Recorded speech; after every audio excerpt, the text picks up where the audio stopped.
It started with something so small you wouldn't think twice about it.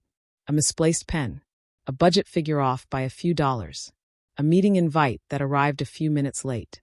Little ripples in the day that seemed harmless, until they weren't. Ava joined the company with the kind of optimism you carry into a fresh chapter of your career. New desk, new colleagues, new goals. She was ready to prove herself. And then there was Riley. Charming, helpful, the sort of coworker who offered to show you how things really work around here, before your ID badge was even warm from the printer. At first, Riley's corrections felt like favors, fixing a typo, pointing out a step Ava must have missed, or reminding her of something the boss definitely said. But over time, those favors began to carry a shadow. The facts kept shifting. Conversations didn't match her memory. She'd find herself apologizing for mistakes she didn't recall making. And every time she tried to piece things together, Riley had an explanation that sounded so reasonable it made Ava question her own mind. That's how gaslighting works. It's not the blunt force of an argument. It's the slow, silent rearranging of your reality until you're not sure where the ground is anymore. It's the smile that hides the knife, the friendly voice that tells you you're wrong, the coworker who can make you doubt the evidence you're looking right at. Somewhere between the missing spreadsheet line and the email she sent but didn't write, Ava began keeping her own notes. Little scraps of truth to hold on to when the room started spinning. Because gaslighting isn't about making you believe a lie. It's about making you believe nothing at all. And when you stop trusting your memory, you stop trusting yourself. But Riley didn't count on one thing. Once you've planted doubt, you can't always control where it grows. Ava's doubt turned outward. She started checking timestamps, looping in quiet allies, and asking questions in public settings where the answers couldn't be twisted later. And slowly, the tide began to turn. This isn't a story about a perfect victim or a flawless fight for justice. It's a story about how reality can be stolen in plain sight, and how clawing it back can leave scars you never planned on. You'll follow Ava through 15 chapters of subtle digs, calculated setups, and strategic manipulations designed to make her look unsteady while keeping Riley untouchable. You'll hear the quiet victories, the private collapses, and the moments that will make you wonder how many games like this are playing out in offices right now. So if you think you've heard it all, you haven't. Hit follow on your favorite platform and leave a comment. The next story might change your mind. Don't miss a single turn. Chapter 1, First Day, First Out. The elevator doors slid open to the 10th floor with a soft mechanical sigh, spilling the faint scent of freshly brewed coffee into the hallway. Ava stepped out, clutching the slim welcome packet HR had handed her downstairs. Her palms were damp, though she couldn't tell if it was from the humidity or the nerves. She told herself it didn't matter. First days were supposed to feel a little like the first day of school. New faces, new rules, and the hope you'd find at least one person who made it all a little easier. The reception area was open and bright, framed by tall windows that let in the pale morning light. Desks stretched in neat rows beyond the glass wall, dotted with coffee mugs, tiny succulents, and the glow of computer screens. Somewhere to her left, a printer whirred, spitting out a warm stack of paper. The hum of quiet conversation and clicking keyboards was strangely soothing. New hire. The voice came from just behind her shoulder, low and warm. Ava turned to find a tall man in a navy shirt and gray slacks, leaning against the reception counter like he'd been waiting for her. He smiled, not in the overly enthusiastic way HR staff often did, but with a measured ease, like they already shared some unspoken understanding. "Yeah," she said, shifting her welcome packet to one hand so she could shake his. "Ava." "Riley," he said, giving her hand a brief, steady shake. "I'm in your department. Figured I'd meet you before they throw you into the deep end." There was something disarming about his tone. Not quite casual, not quite formal. It made her feel seen, but also a little like she'd stepped into a conversation that had started before she arrived. Before she could answer, the receptionist came around the counter to greet her. "Welcome, Ava. HR said to send you straight to the break room for orientation. Riley, you heading that way?" "I am now," he said, glancing at Ava with an almost conspiratorial grin. "Come on, I'll show you." The break room smelled faintly of cinnamon rolls and burnt toast. A few people lingered near the coffee machine, talking in low voices. Riley waved at them without pausing, steering Ava toward the far corner where a cluster of chairs faced a whiteboard with "Welcome" written in green marker. "Tip 1, he said as they walked. The good coffee's in the back cabinet. Don't let anyone tell you otherwise. The stuff in the machine tastes like melted cardboard. She smiled. Noted. And the fridge. Always label your lunch. Some folks here think community fridge means free-for-all. It was small talk, but the way he delivered it, quiet, leaning slightly toward her, made it feel like they were already on the same side. She'd barely been here 5 minutes and already had an ally. Orientation was a blur of HR slides. Workplace values, emergency exits, login credentials. Ava sat in the second row, jotting notes in the margin of her welcome packet. Riley slipped into the seat beside her halfway through. When the HR rep covered the company's internal project tracking software, Riley leaned in. Forget what they're telling you about logging every single step. It's overkill. The manager only checks the final milestone anyway. Ava glanced at him, pen hovering over her page. Really? He nodded. Trust me. You'll save yourself hours if you skip the busy work. It was said with such certainty that she didn't question it. She even drew a small star next to the note in her packet. It didn't feel like a big deal. Just a shortcut from someone who'd clearly been around longer than she had. By the time orientation ended, the rest of the department was settling into their morning rhythm. Riley offered to show her to her desk. You're in the east row, he said as they walked past the copy room. Near the window, which is prime real estate. You'll thank me in December when the rest of the floor is freezing. Her desk was spotless, keyboard centered, monitor tilted at a polite angle, a brand new mouse still in its plastic wrap. Riley pulled out the chair for her like a host seating a guest at dinner. You've got a good spot here, he said. Most folks don't, start out this lucky. Before she could ask what he meant, a woman from the next desk leaned over the partition. Hey, you must be Ava. Welcome aboard. Thanks, Ava said, smiling. She was just getting the insider tour. Riley cut in smoothly. I'll let you two chat in a bit. We've got a couple things to cover first. The woman gave a polite nod and turned back to her screen. Ava felt a flicker of something. Not irritation exactly, but a sense that she'd been steered away from a conversation she might have liked to have. Riley walked her through the file system, explaining folder names and shared drives in a way that was clear, but sprinkled with offhand comments that made her pause. Don't worry too much about the quarterly reports. They're more for show than anything else. That department over there? Nice folks, but slow. If you need something, you'll want me to nudge them. It was helpful.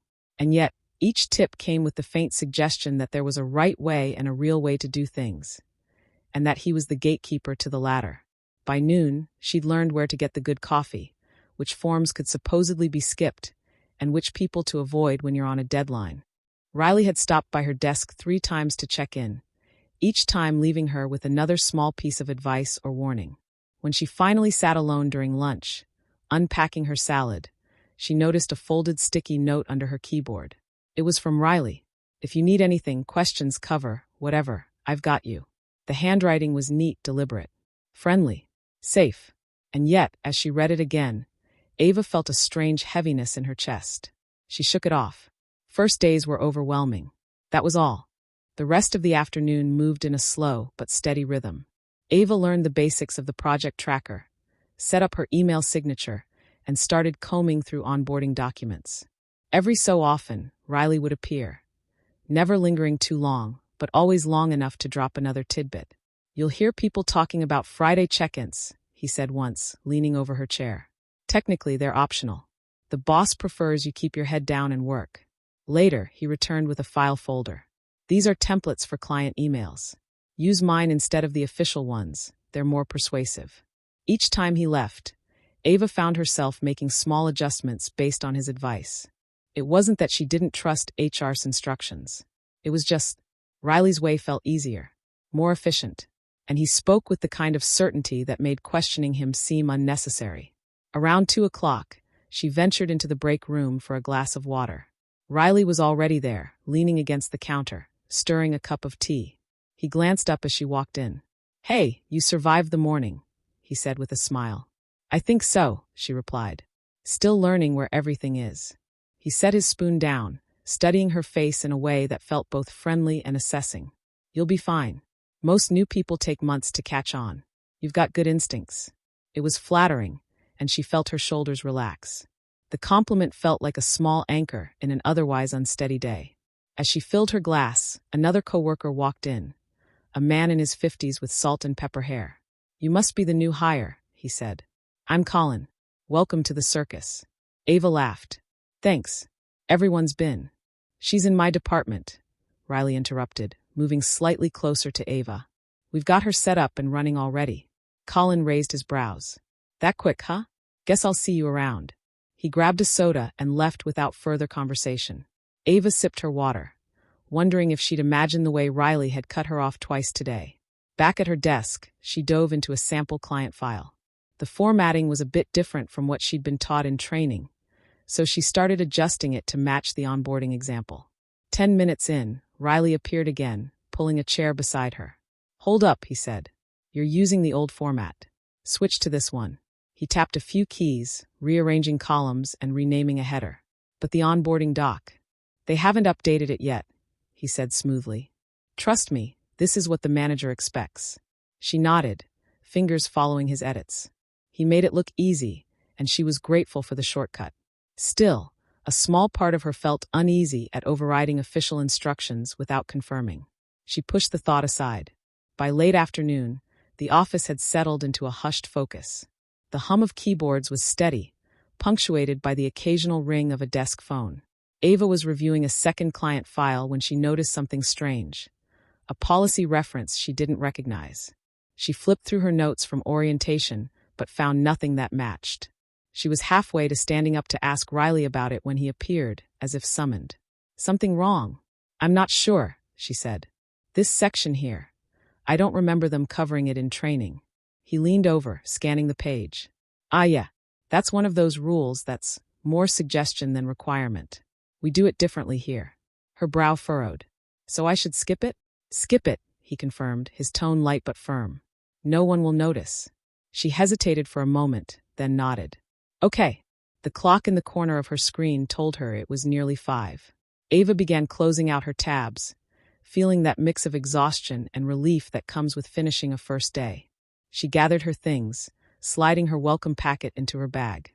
As she headed for the elevator, Riley fell into step beside her. "Not bad for a first day," he said. "Thanks for showing me around," she replied. He smiled.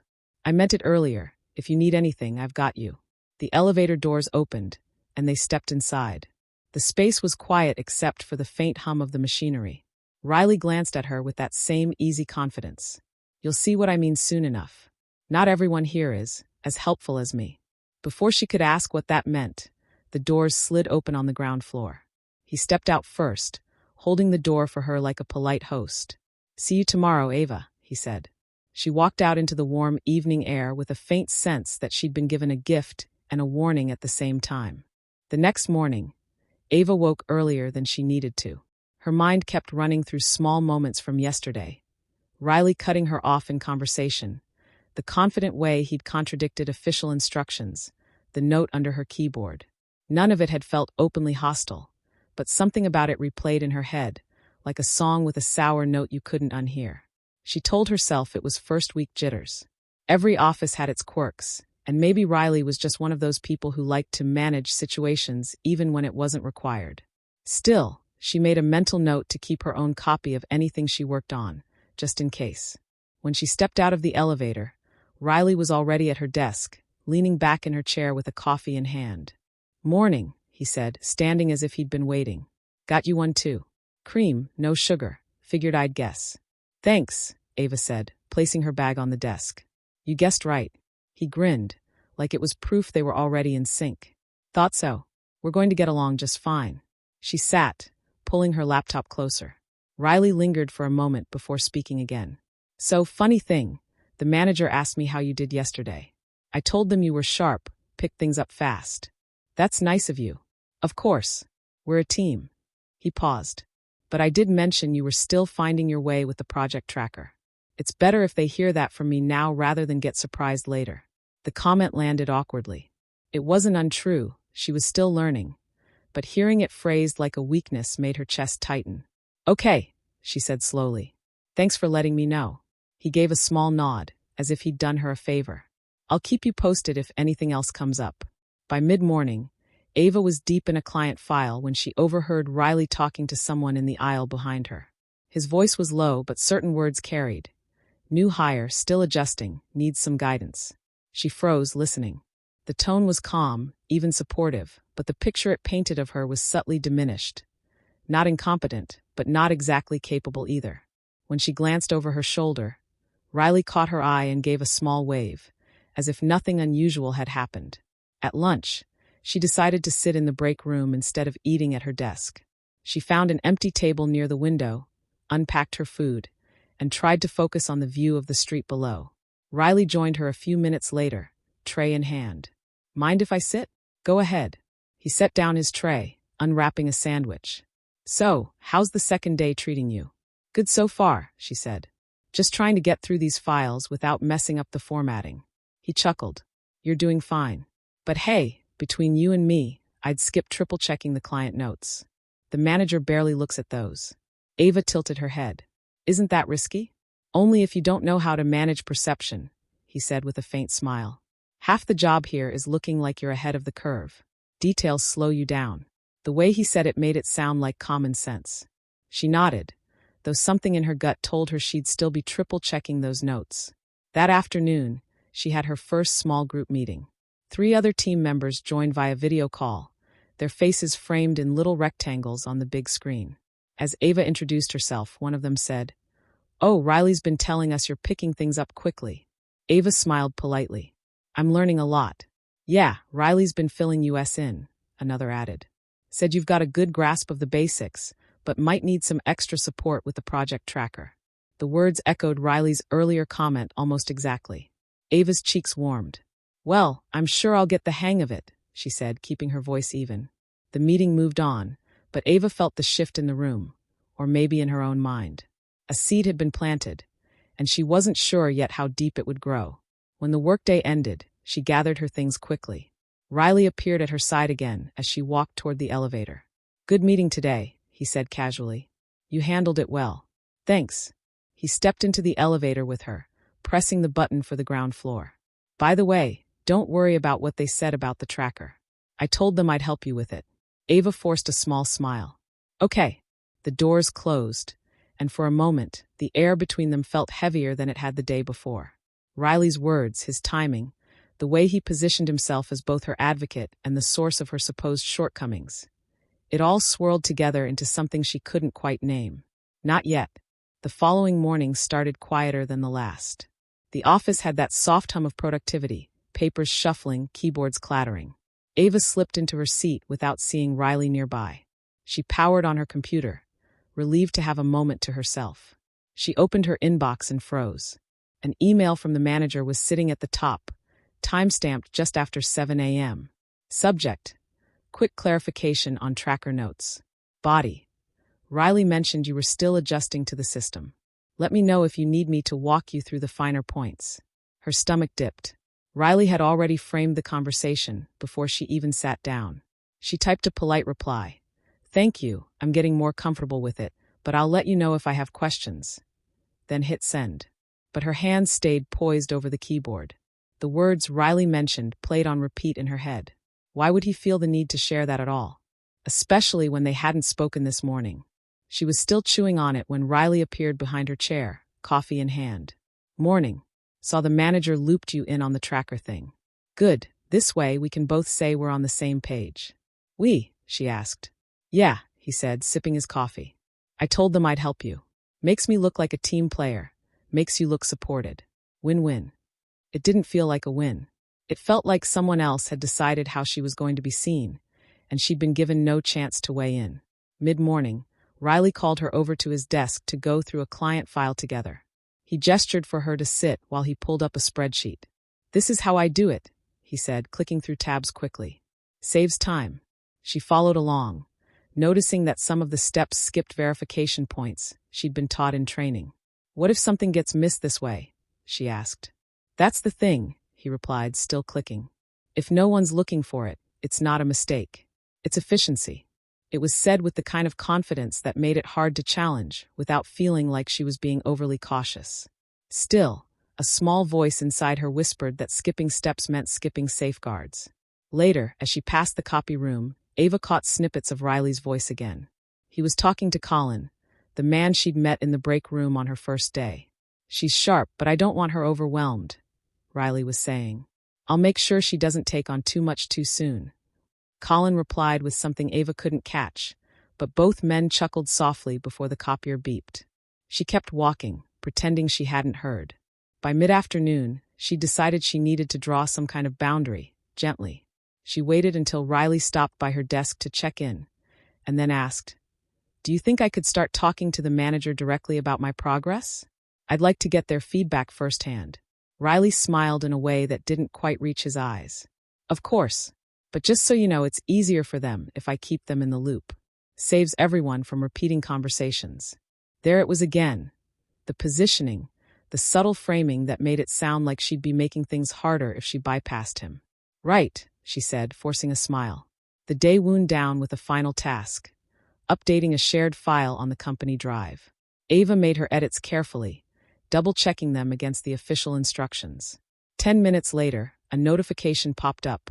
Document updated by Riley. When she opened it, her stomach tightened. Several of her changes had been reverted to the way Riley had shown her, not the way she'd been taught. "No note, no comment, just done." She glanced over at his desk. He was typing, face calm, as if nothing had happened. That night, Ava sat at her kitchen table with her laptop closed and her phone face down. She tried to replay the day in her head, sorting through moments like puzzle pieces. None of them alone seemed alarming. A coffee here, a comment there, a helpful change to a file.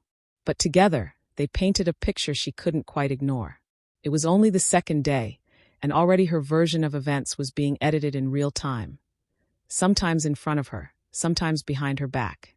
She didn't know if Riley meant harm, or if this was just his way of managing the workplace. What she did know was this: she needed to start keeping her own record. She pulled a small notebook from her bag, flipped to the first page, and wrote the date at the top. Then, in neat block letters, she wrote, "Day 2, Riley edits shared file without note. Changes back to his format. Day 2, manager email says Riley mentioned about tracker. Day 2, overheard conversation with Colin. I'll make sure she doesn't take on too much too soon." She closed the notebook and slid it into the drawer by her bed. It wasn't much, but it was a start. As she turned out the light, she told herself it was just for her own memory. But deep down, she knew it was also for something else: proof. The seed was planted. Small enough to dismiss if she wanted, but too real to ignore. And in the quiet of her apartment, Ava felt the first flicker of something she hadn't expected so soon. The sense that she might need to protect herself. Not from strangers, but from the person who'd greeted her with a smile on her first day. Chapter 2. The missing line item. The office felt different after 6 o'clock. The chatter was gone, replaced by the low hum of the HVAC and the occasional clink of someone setting down a mug in the break room. Overhead lights cast a cooler glow, making the space feel sharper, more defined. Ava preferred it this way. No interruptions, no eyes over her shoulder. She was halfway through the monthly budget spreadsheet, reconciling expenses for one of the smaller client projects. The numbers were straightforward: equipment, labor hours, a couple of vendor invoices. She double-checked each figure against the receipts in the shared folder, highlighting a missing invoice so she could track it down tomorrow. Burning the midnight oil? She turned to see Riley standing behind her, jacket slung over one shoulder, coffee in his free hand. "Just trying to finish this while I'm in the groove," she said. He stepped closer, glancing at her screen. "Ah, the Peterson project. Mind if I take a look?" She shifted her chair slightly, letting him lean in. He set his coffee down and rested one hand on the desk, the other navigating the spreadsheet with quick keystrokes. "Here's your problem," he said, stopping on the labor section. "You've got an extra line for subcontractor fees. That shouldn't be there." "It should," Ava said, tapping her notebook. "They hired a temp for 2 days last month to cover admin work. It's in the invoice folder." Riley tilted his head, scanning the file list on the shared drive. "No, I don't see it. Must be a duplicate or a leftover from an earlier draft. We've got to be careful. If the totals are inflated, it makes us look sloppy." She frowned. "I double-checked it before I entered it." "Then maybe you imagined seeing it," he said lightly, fingers already deleting the row. "Happens when you've been staring at numbers too long." Her mouth opened to protest, but he'd already adjusted the totals and moved to the next section. For the next 20 minutes, Riley clicked and scrolled, making small edits as he went. Most were harmless, formatting tweaks, column widths, but every time Ava tried to speak, he'd wave her off with a "got it" or "don't worry about this one." When he finally straightened up, the spreadsheet looked clean, neat, and one budget line short. "That's better," he said, picking up his coffee. "Now it won't raise any red flags." Ava nodded, but her mind was still on the missing subcontractor line. After Riley left, she pulled her notebook closer. She'd written the subcontractor fee in the margin earlier that afternoon, along with the invoice number. She checked the shared drive again. The invoice was still there, timestamped 2 weeks ago. She hovered over the undo option in the spreadsheet, but stopped.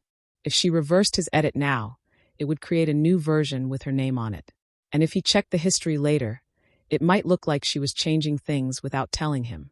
Instead, she opened a new document on her desktop and pasted the original budget table, subcontractor fee included. She saved it under a personal folder labeled Notes. Nothing official, just a quiet record. The next morning, the Peterson project came up in passing during a hallway chat. Riley mentioned to someone that Ava had a good eye for detail, but was still getting used to our preferred format. His tone was friendly, almost complimentary, but Ava caught the subtext. She had been wrong, he had corrected her, and he was the one who knew the system best. She kept her expression neutral, but her chest tightened. He hadn't just deleted the line. He deleted the version of events where she was right. That afternoon, she opened the spreadsheet again. The subcontractor fee was still missing, the totals neatly adjusted. No note in the comments, no sign anything had been changed, except in the version history, where Riley's edit was logged without explanation. She took a screenshot, saved it in her notes folder, wrote the date and time in her notebook. It felt paranoid, but also necessary. By the time she left that evening, Ava realized something had shifted. Yesterday had been about learning the ropes. Today was about keeping track of the ground beneath her feet. And for the first time, she wondered how many other corrections Riley had made that she hadn't noticed. The office ran warmer than usual after lunch. Sun pressed through the east windows, turning monitors into faint mirrors. Ava adjusted her screen angle, blinked the glaze from her eyes, and reopened the Peterson spreadsheet. The numbers balanced. The totals matched Riley's revision. The absence of the subcontractor fee sat in the grid like a pulled tooth. Clean gap, tidy gum line, wrong mouth. Colin stopped at the aisle, one hand on the divider. "Quick one," he said. "Peterson totals, we good?" "We're balanced," Ava said. "I'm still verifying line provenance for last month." Colin nodded. "Solid. Appreciate the diligence." He started to leave, then glanced past her shoulder. Riley had appeared at the end of the row, coffee cup in hand, smile easy. "All set," Riley said. "We found a duplicate entry earlier, so totals are lean now." Colin's eyes flicked back to Ava. "Duplicate." Ava held his look for a beat. "I had entered a subcontractor fee tied to a 2-day temp. The invoice exists." Riley stepped closer, tone calm. "It was a mislink. Not her fault. Training materials still show an older pipeline. I cleaned it up." "Great," Colin said, relieved by the neat summary. "Thanks." He moved on. Riley set his cup on Ava's desk, voice soft. "Good save. No need to get lost in weeds with Colin. He tunes out at detail 4. "I wasn't lost," Ava said. "Of course," he replied, picking up his cup. "You're doing well." He left. Ava stared at the cell where the fee had been. Doing well felt like being carried across a stream with her feet an inch above the water. No slip, no splash, no proof she could walk at all. She opened her notes folder, added a line to the log. "Peterson, subcontractor fee removed by Riley. Colin told duplicate entry. Invoice #A742 exists." She closed the folder and returned to the grid. Near 3, the office settled into a focused quiet. Keys tapped. Chairs creaked. The copier coughed. Ava pulled the subcontractor invoice again and read the header as if a secret would appear. Vendor name, dates, hours, day rate total. Signed off 2 weeks ago by the client's admin. She checked the SOW addendum. The temp coverage sat in clause 3.2, authorized capped billable.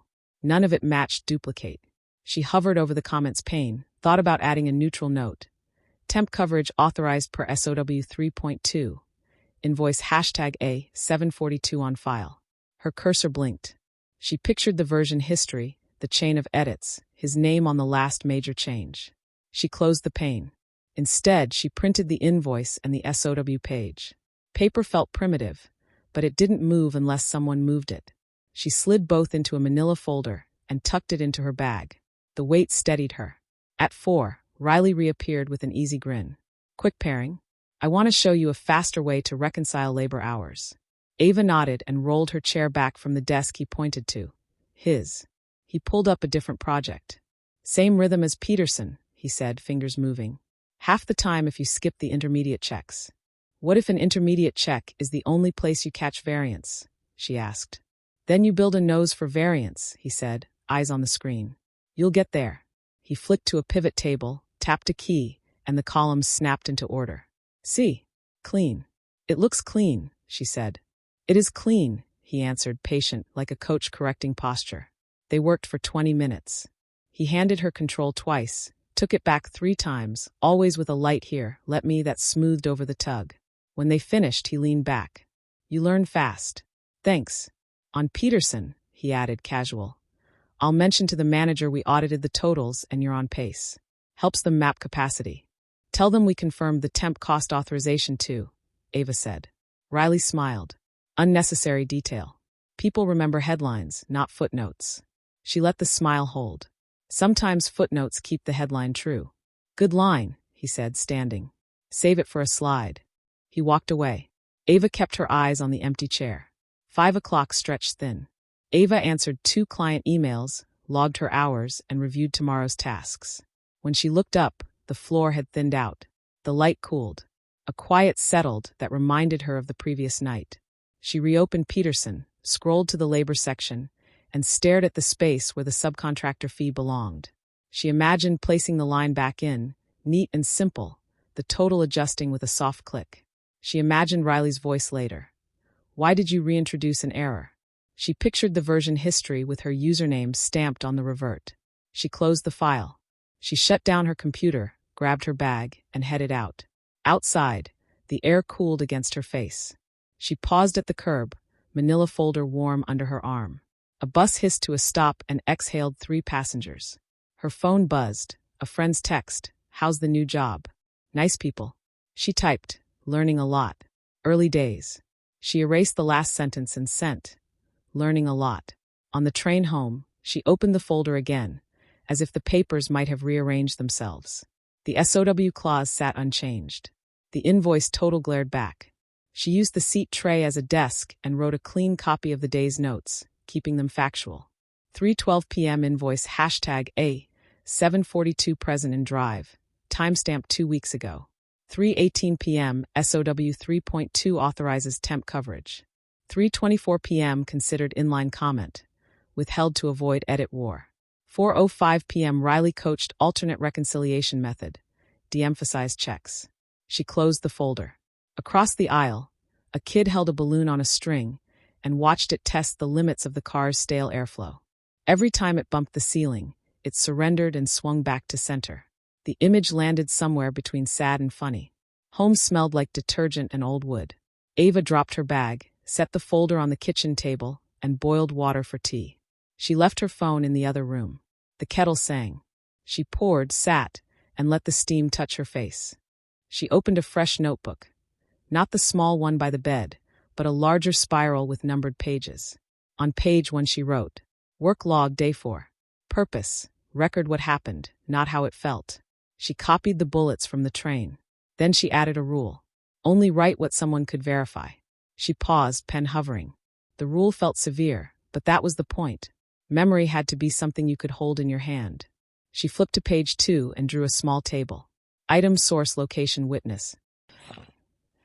Invoice #A, 742 PDF, shared drive /Peterson /invoices. SOW 3.2 PDF, shared drive /Peterson /legal. Deleted line version history, spreadsheet /Peterson /labor. She stared at the last row. Version history would show the removal time and account. It would show a fact without asking anyone to believe her. The thought steadied her again. Her phone buzzed in the other room. She let it. Morning came with rain. The windows wore a gray film. Ava got to the office early and sat at her desk in the hush of the pre-9 a.m. floor. She opened Peterson, pulled the version history, and took 3 screenshots. the timestamp of the deletion, the username, the diff. She saved them to her notes folder and, for the first time, emailed them to herself at a personal address with a bland subject line. Reference: Peterson Calc Snapshots. She attached the SOW page and the invoice, then deleted the sent mail from her work account and emptied the trash. Riley slid into the seat across from her, as if he had emerged from under the desk. "Rain team," he said, tapping his coffee lid. "Your calendar invite says you're off-site at 10, she said. He blinked once. "I love a new hire who reads calendars." "Less room for mixed signals," she said. "True," he replied. "Quick thing before I go. I told the manager we cleaned up Peterson. They might ping you to confirm totals. Keep it tight. Big picture." "Will do," Ava said, eyes on her screen. "Oh," he added, cheerful. "And if Colin asks, tell him we standardized the labor section. He likes that word." "Standardized," she said. "Exactly." He stood. "You're getting it." He left. Ava added 2 lines to her log. 8:58 a.m. Riley preps manager narrative. Cleaned up. Big picture. 8:59 a.m. preps Colin narrative. Standardized. She watched the boilerplate language line up like chess pieces. Opening, middle, end. The board set itself. At 10:25, the manager stopped by Ava's desk, posture neutral, tone friendly. "Got a sec?" "Sure." They stood at the end of the row, out of earshot but in sight line of the team. "Heard Peterson is buttoned up. All good on your end?" "Yes," Ava said. "Totals match. Labor section is standardized. One thing to flag. Temp coverage was authorized under SOW 3.2. The invoice is logged." The manager nodded. "Good to know. We removed the line yesterday during cleanup," Ava said, keeping her voice even. "I have the documents if you need them." "Not needed right now," the manager said, satisfied with the headline. "Thanks for staying on top of it." They walked back to their desks. Ava sat. Her hands were steady. She hadn't accused or defended. She had placed 3 pebbles on the ground, each one flat and true. By noon, the rain had thickened. The office looked washed in tin. Ava ate at her desk, reading a client brief. 2 messages popped up in quick succession in the team chat. "Riley. Peterson ready for client review. Good work, everyone. Colin. Nice. Thanks, Riley. And kudos, Ava, clean sheet." Ava typed. "Thanks." She stopped, deleted the word, and sent. "Ready for review." She returned to the brief. A minute later, Riley sent her a direct message. "Riley. Small note. No need to bring SOW footnotes into quick manager check-ins. Adds noise." Ava looked at the message for a long beat. She typed, then backspaced until the field was empty. She closed the chat window and added 1 more line to her log. 12:11 p.m. DM. No need to bring SOW footnotes. Adds noise. She capped her pen. Late afternoon, the power flickered. Monitors hiccuped and recovered. The floor exhaled a collective laugh. Ava saved everything twice. When the lights settled, she stood to stretch and saw Colin scanning the room like he had lost a thought and wanted someone to hand it back. "Ava," he said, walking over. "Quick brain check. The temp coverage, you mentioned it earlier?" "Yes. Authorized. The invoice is logged." "Got it," he said, relieved. "Thanks." He started to turn, then paused. "Riley said we trimmed fat." That line was fat. Ava kept her voice level. "Totals are balanced. The authorization exists." Colin studied her face for a quiet second. "Copy," he said, and left. She sat, pulse a notch faster. She didn't know if she had threaded a needle or missed the fabric. Either way, the stitch was in. At 6:10, the floor emptied again. Ava stayed. She opened a blank document and wrote 3 sentences. When an edit changes the story, capture the before and after. Speak in nouns and dates. Let other people say verbs. She printed the page and slipped it into the manila folder. She locked the folder in her desk drawer, then unlocked it, took the folder back out, and put it in her bag. On the way to the elevator, she passed the conference room. Through the glass, she saw the manager on a call, head tilted, listening. Riley sat at the far end, off-site plan apparently changed by the weather. He looked relaxed, one ankle on a knee, talking when the manager paused, hands shaping a simple story in the air. Ava kept walking. The elevator doors opened. She stepped in and watched the floor numbers drop, the light over each number flicking on in firm sequence. No skipped steps. No quiet deletes. On the train, Ava opened her log and wrote one new header at the top of the next page. What stays when someone edits the day? She listed 3 items: version history, contracts, money. Then she left the rest of the page blank, a clean space she would fill tomorrow when the story tried to move the numbers again. By Thursday, the weather had cleared, but the air inside the office still carried that post-rain heaviness. The floor was quieter than usual. A handful of people were working remotely, which meant fewer interruptions and fewer eyes. Ava liked it this way. More space to think, more room to move without someone watching. She arrived early again, intent on finishing the Peterson review before lunch. Pulling up the spreadsheet, she scanned the labor section. Still no subcontractor fee, still perfectly balanced totals, still Riley's name on the last major edit in the version history. She didn't need to look. She already had the screenshots saved, but seeing it again felt like a reminder. This wasn't something she had imagined. It had happened. She began reconciling a separate section when the elevator dinged. Footsteps approached, unhurried. "Riley." "Morning," he said, sliding into the chair beside her uninvited. "Thought I'd check in before my meeting." "Morning," she replied without turning. His eyes flicked to her screen. "Ah, Peterson again.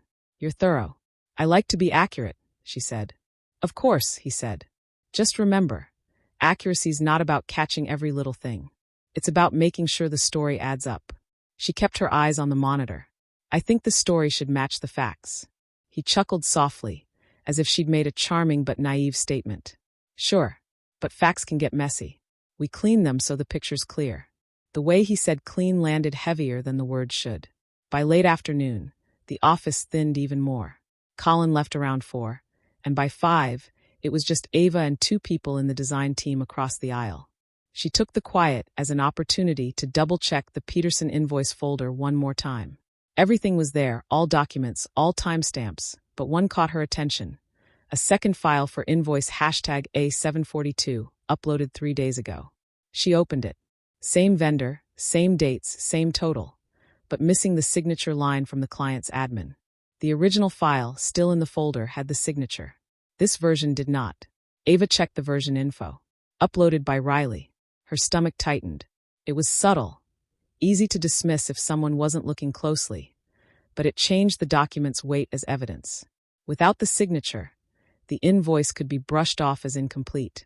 She copied the file to her notes folder and renamed it with the upload date in the title. Then she printed both versions and marked the differences in pen. The physical copies went into the manila folder in her bag. Around 6, the design team left, leaving Ava alone on the floor. She was about to pack up when Riley returned, jacket over one shoulder. "Still here?" he asked, setting his coffee cup down on her desk. "Just wrapping up." He glanced at her open tabs. "Pulling invoice files again?" "Verifying sources," she said evenly. "Good habit," he replied, though there was something in his tone, approval laced with a warning. "Just make sure you're not chasing ghosts. It can slow you down." "Better than missing something real," she said.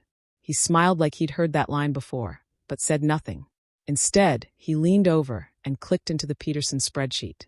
His eyes swept the labor section. Then he made a small change to one of the overhead cost cells, rounding a figure from 1,752.39 to 1,750. "Cleaner," he said. "It's less accurate," she said. He shrugged. $2 doesn't matter in the story. It matters in the math. That earned her a longer look, not hostile, but measuring. Then he pressed save and stepped back. "You've got a good head for detail, Ava. Just learn where detail helps and where it gets in the way." He picked up his coffee and left without another word. The room felt colder after he was gone.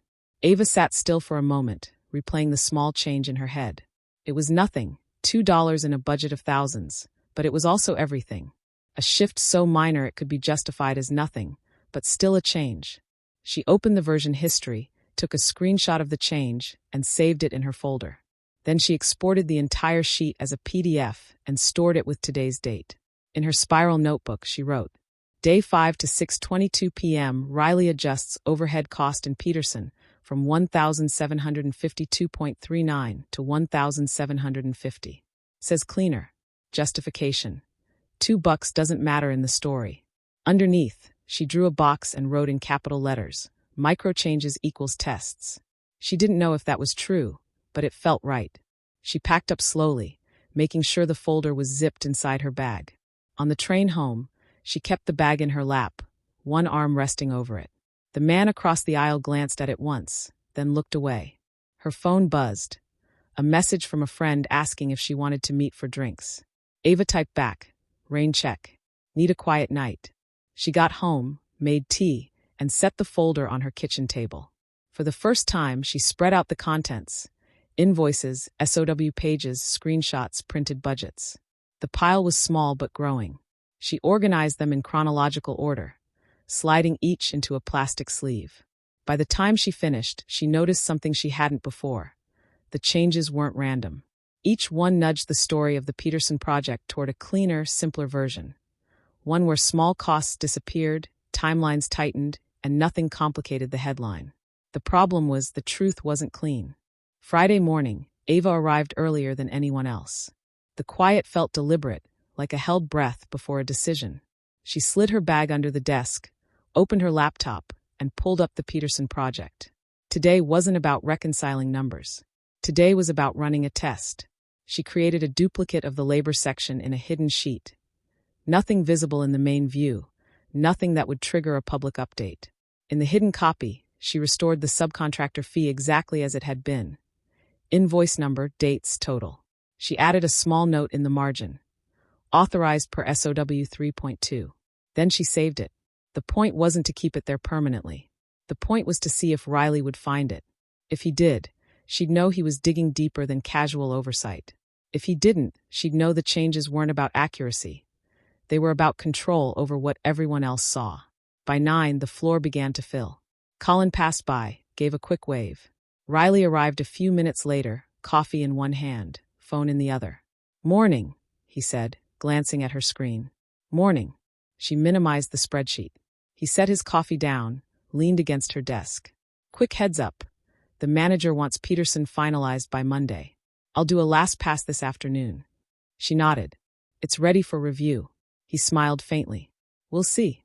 The morning passed in a blur of small tasks. Ava kept the Peterson sheet minimized, working on unrelated files. Just before lunch, she opened it again, scrolling casually to the labor section. The hidden tab was gone. Her pulse kicked. She checked the version history, 11:17 a.m., updated by Riley. The note was missing, the fee gone again. She closed the file. Lunch came and went. At 2 o'clock, Riley appeared beside her, pulling up a chair. "Peterson's clean now," he said, tone light. "I took out a couple of stray cells, probably from a copy-paste glitch." She forced a smile. "Got it." He studied her face for a moment, like he was measuring the depth of her agreement. Then he stood. "Final versions in the shared folder. Use that one if anyone asks."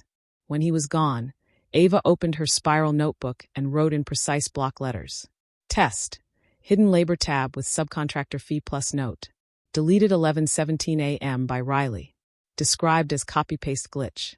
She underlined the entry twice. The rest of the day passed without incident. Riley left at 4:45, saying something about beating the traffic. Ava stayed until the office emptied, then opened the shared folder. She compared the final Peterson file to her saved version from earlier in the week. The changes were subtle but consistent. Numbers rounded, timelines tightened, secondary costs minimized. No outright falsehoods, just a cleaned, compressed version of reality. The kind that couldn't be questioned without sounding nitpicky. She exported both files as PDFs and saved them with timestamps. Then she printed the key pages and added them to the manila folder. At home that night, Ava spread everything across her kitchen table. The pile now had weight, not just in paper but in pattern. Each change built on the last, all pointing toward the same goal. A version of events where nothing messy existed. She took out a fresh sheet of paper and drew 3 columns. Date change effect. In the effect column, the words repeated. Simplifies totals. Removes context. Shifts control. By the time she finished, the clock read nearly midnight. She stacked the folder neatly, placed it in her desk drawer and locked it. As she turned out the light, she knew one thing with certainty. Whatever was happening with Riley wasn't random. It was deliberate. And now she had proof, not of intent but of a pattern. And patterns, once seen, were hard to unsee. When Ava closed her eyes, she didn't see the spreadsheet anymore. She saw the space where the subcontractor fee should have been, blank and silent, like a missing brick in a wall. One brick was nothing. But take enough of them out, and the wall falls. Chapter 3. Email You Never Sent. The subject line was ordinary enough to pass without notice. Follow up on Peterson adjustments. It landed in Ava's inbox at 8:14 a.m., forwarded from Riley. His note above the thread was short. See below. Make sure to keep your edits consistent with what you sent here. She clicked it open. The forwarded email was addressed to Colin and the manager, sent from her own account 2 days ago. It referenced the Peterson spreadsheet. No surprise there. But halfway down, one line snagged her attention. We've agreed to remove the subcontractor fee, since it was entered in error. Ava blinked. The words felt like stepping on a stair that wasn't there. She hadn't written that. Her first thought was a mix of disbelief and self-doubt. Maybe she had typed something similar, in a rush, and forgotten. Maybe she'd used shorthand that looked worse in writing. She scrolled to the top and checked the header. Date, time, recipients, her own email address as the sender. Her sent folder didn't have it. She checked her drafts. Nothing. She opened the email again and read the surrounding sentences. They sounded like her voice, short, factual. But that one line was off. Not just in wording, but in position. It landed too neatly in Riley's narrative. At 8:22, Riley appeared behind her. Got my forward? Yes, she said. He leaned on the edge of her desk. Good. The manager liked the clarity. Just make sure you keep that line in mind when you do the final report. Ava kept her eyes on the screen. I don't remember sending this. Riley tilted his head. It's in your account. I know, she said. I'm just saying I don't remember writing that sentence. He smiled like she'd made a small but forgivable mistake. We all forget things when we're juggling details. No harm done. We're aligned now. Aligned. The word sat heavy in her mind. By mid-morning, the forwarded email had done its job.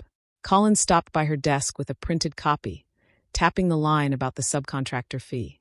Glad you saw it too, he said. Makes the cleanup easier. Ava looked at him, choosing her words. I'm reviewing all adjustments before final sign-off. Colin nodded and moved on, satisfied. She opened her notebook and wrote, Day 6 to 8:14 a.m. forwarded email from Riley. Contains line I did not write. We've agreed to remove the subcontractor fee since it was entered in error. Not in sent folder. When the lunch crowd thinned, Ava stayed at her desk. She opened the forwarded email again and clicked View Original. The metadata filled her screen in dense lines. Received from internal server, timestamp matched, but the message ID was 1 digit off from other emails she'd sent that day. She took screenshots of the full header and saved them to her notes folder. At 1:47 p.m., Riley passed her desk. Heading to the break room. Want anything? No, thanks. He hesitated, then said, By the way, good job on putting that subcontractor line to bed. It's better when everyone's on the same page. I didn't write that line, she said without looking up. His tone stayed easy. The important thing is it's true now. And then he walked away. By mid-afternoon, Ava was no longer thinking about the Peterson numbers. She was thinking about the email. How it looked like hers, read like hers, but carried a sentence that didn't belong to her. She decided to test whether the message existed anywhere else in the system. Not by asking IT, that would set off alarms she wasn't ready for, but by using the tools she already had. She opened the team's shared archive folder, where completed correspondence sometimes landed for reference. The Peterson folder was tidy.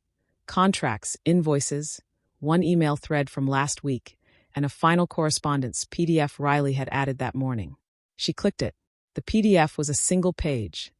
The follow-up on Peterson adjustments, email, same timestamp, same text, including the subcontractor line. It looked official now, stamped in the neat permanence of a PDF. She closed it quickly, her mind running 2 tracks at once. On one, the facts. The forwarded email existed in at least 2 places. Her inbox and the shared archive, but not in her sent folder. On the other, the implications. If someone asked to see proof she'd agreed to remove the subcontractor fee, here it was, signed with her name. The trick was simple but dangerous, making her own account the source. You didn't need to win an argument if the paper trail said you already had. Around 3, Colin swung by her desk. Riley says you're almost done with Peterson. Impressive turnaround. Ava looked up. We've both been reviewing it. He grinned. He said you caught a couple of his early oversights too. That subcontractor fee, for example. Nice to see you owning the correction. She held his gaze, keeping her voice steady. I'm still reviewing the decision on that line. Colin's brow knit for a second, but he let it go. Well, whatever you're doing, keep it up. Makes my life easier. When he walked away, Ava added to her log. 3:02 p.m. Colin says Riley told him I caught subcontractor error and owned correction. Reframe of event. At 3:30, she noticed Riley chatting with two people near the printer. She couldn't hear all of it, but his tone was low and easy, the kind that invited agreement. The words that did carry made her skin prickle. She's great with details, but sometimes forgets she's already handled something. One of the others laughed lightly, the kind of laugh people give when they're being polite. Riley looked over and smiled at her from across the aisle, as if nothing unusual had passed between them. When the office thinned toward 5, Ava pulled the forwarded email into a blank Word document and saved it with the header data pasted underneath. She printed 2 copies, one for the manila folder, one for home. The printer's hum was loud in the quiet space, and she checked over her shoulder twice before taking the warm sheets.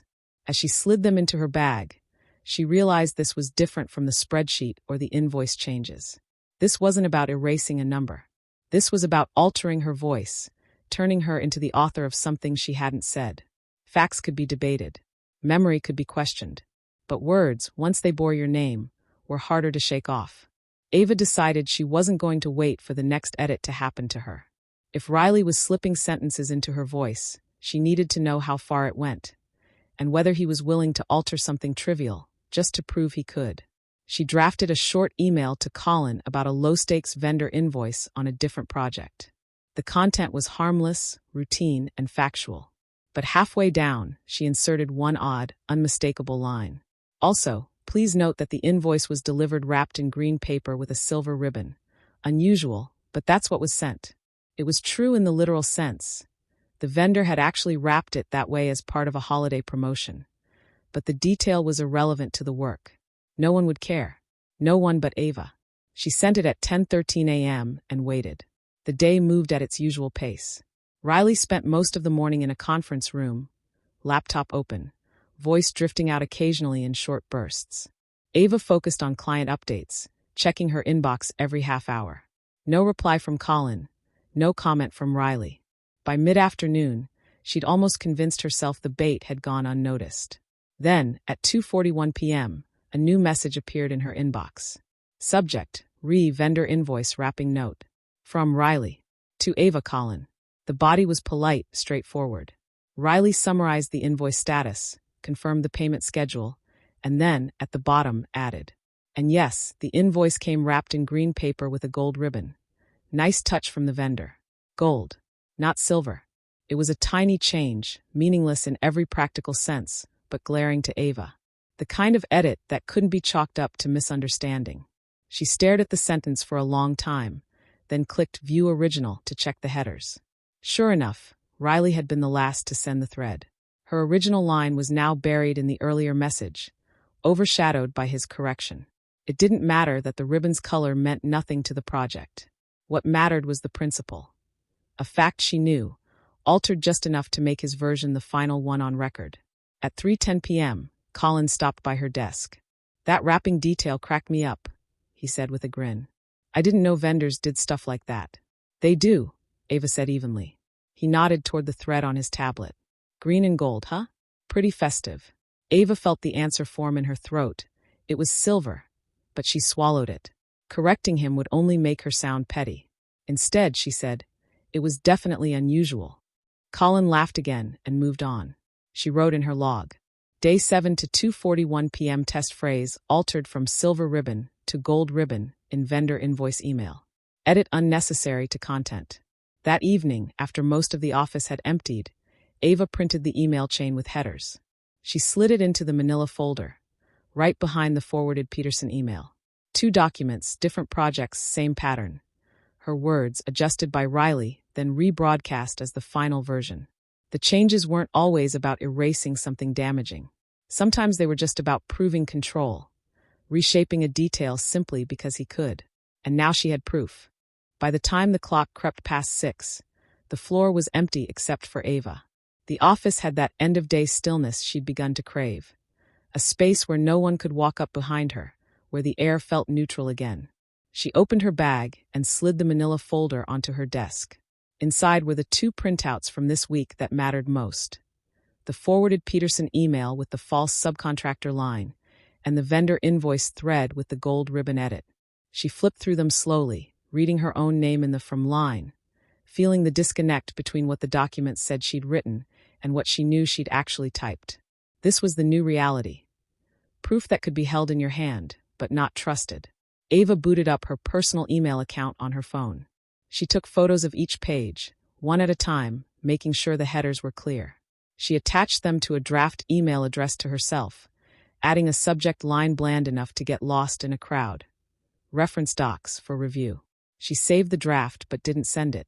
Not yet. Instead, she slipped the originals back into the folder, zipped the bag, and shut down her computer.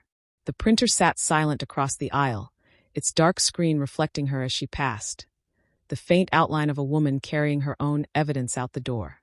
Outside, the air was cool, streetlights pooling yellow on the sidewalk. She walked to the train without headphones, letting the city's noise fill the space where her thoughts should have been. At the platform, she found an empty bench and pulled out her phone. She opened the draft email again and hovered over the send button. This wasn't just about having a copy outside the office.